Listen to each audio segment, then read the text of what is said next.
All right, guys, DNS Exam 1, problem number 45.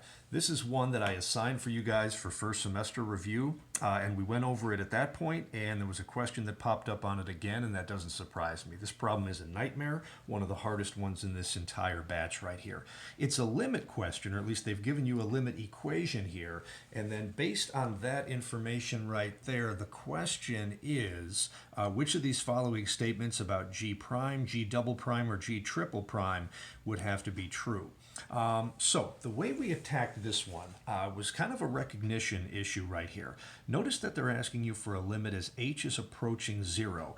And then it's a quotient right here. And in the numerator, this looks an awful lot like a derivative function, g of x plus h minus, now normally we would just see g of x right here, but instead we have g of x minus h, and then just an h on the bottom. But the key here to me is that it's a limit as h approaches 0, that's our denominator, and the g of x plus h on the top gives me a sense of what's going on right here. So if we went over and we looked at a graph of what a normal curve might look like and how we might measure the derivative of a function, this one kind of relates to that. So I'm going to draw just any generic curve here, doesn't really matter, and we're talking g here, so I'm going to call that curve just y is equal to g of x. Now normally what we tended to do in a problem like this is choose some random point over here that we called x, and we're going to do that exact same thing here, and then right above it we get a y value right there, which in this case is going to be g of x. And what we normally tend to do is move a little bit out to the right of that function here, and the amount that we move off to the right is given by this h right over here. So as is very often the case, h is the amount of horizontal movement that we're going to make. It's basically our delta x. So this x coordinate right here becomes x plus h. And if we follow that straight up to the curve itself, this y coordinate over here is going to be g of x plus h. Whereas this one right here,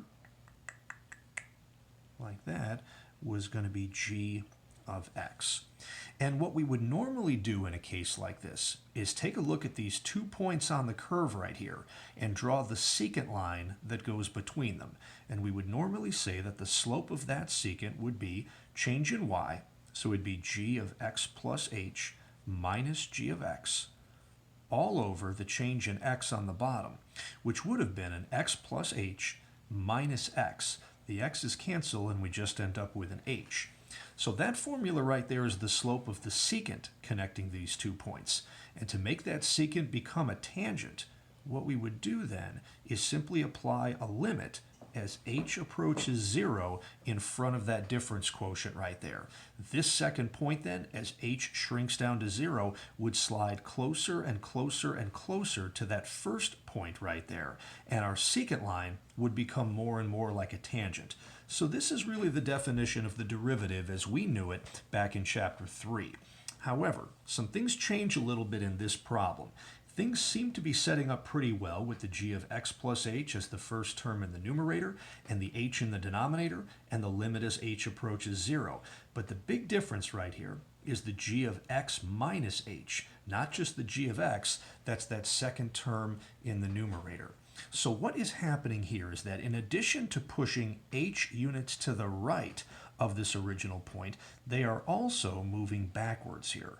They're also pushing h units to the left of x as well to get a new x coordinate right here that's x minus h. And if we go straight up to the curve and then straight over here to the side, this y value here is g of x minus h. So now what they have us doing is taking a look at this point right here and this point right here and drawing a secant line, not a very straight secant line, that passes through these 2 points here and here. So that's how this one differs from a normal limit problem. So again now, the slope of that red secant line that we just drew would be change in y, so we would have g of x plus h minus this y coordinate here, which is g of x minus h, all over the change in x down there on the bottom. Now the x coordinates would be, let's go ahead and write, now think about that one, x plus h minus the quantity of x minus h. Once again, the x's are going to cancel, but now we're going to be taking an h minus a negative h, and that's going to complicate things by putting a 2h down there on the bottom. So that's the formula for the slope of the red secant. Now, if we want to make that red secant into a tangent, what happens is that both of these points, not just one of them this time, but both of these points, as h shrinks down to 0, both points start moving back towards this original point here, and our secant becomes more like a tangent. But luckily, nothing else really changes. So it's the same formula for slope of a secant, but with a limit as h approaches 0 in front of that. Everything else is going to remain exactly the same. All over 2h. Now, the good news is this expression right here is getting closer and closer to this expression that we were dealing with right here. The problem now is the 2 that's in the way here. But lucky for us, that 2 is a constant, and the constant multiple rule for limits says that you can always pull that out in front. So the slope of our tangent is now equal to a 1/2 multiplied by the limit as h approaches 0 of g of x plus h minus g of x minus h all over h. Okay, so that's where we're at right now.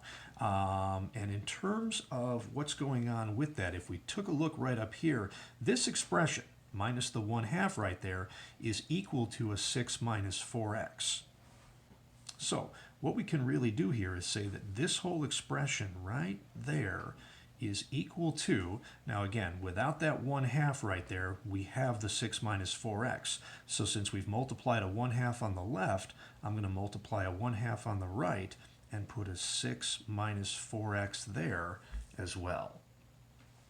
If we were to multiply both sides by 2 here, we would see now, guys, that the limit as h approaches 0 of g of x plus h minus g of x minus h all over h is going to equal that 6 minus 4x right there. But the important thing to realize right there is that we actually had a 3-part equation, one on the left, one big one in the middle, and then one expression on the right. And if I've multiplied the right expression and the middle expression by 2, the one on the left needs to get multiplied by 2 as well. So that is 2 times the slope of our tangent there on the left-hand side. And now it's time to remember that the slope of the tangent is what we obtain by finding our derivative. So the 2 times slope of the tangent is really a 2g prime of x. Slope of the tangent is the same as the derivative. And all of that is equal to this expression over here, which is a 6 minus a 4x. Sorry there, guys. All right, we'll get caught up right there. This is now the key to this problem here, guys. If we just divide both sides of this equation by 2, we find that g prime of x is going to equal a 3 minus 2x. Now that is about as specific as we can be here to try to come up with information about this function in question. But now that we know what g prime is, we should be able to do a little work with answering the actual question, which I'm going to put right there. Now the question deals with the values of g prime, g double prime, and g triple prime. So we're going to take just a quick second and find that g double prime of x is going to be the derivative of 3 minus 2x, which is negative 2.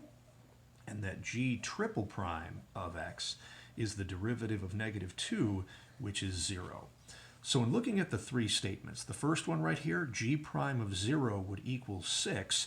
If we put a 0 in here for x into g prime, we find that g prime of 0 is equal to 3, not 6. So statement 1 is false. Statement 2 says that g double prime is negative. Well, we can see that g double prime of x is negative regardless of the value of x there. It's constant. So statement 2 is true. And statement 3, right next to us right there, g triple prime of 0 is equal to 0. Again, regardless of the value of x, yeah, g triple prime is always going to equal 0. So it turns out that statement 1 is false, while 2 and 3 are both true. And it looks like our correct answer here is C.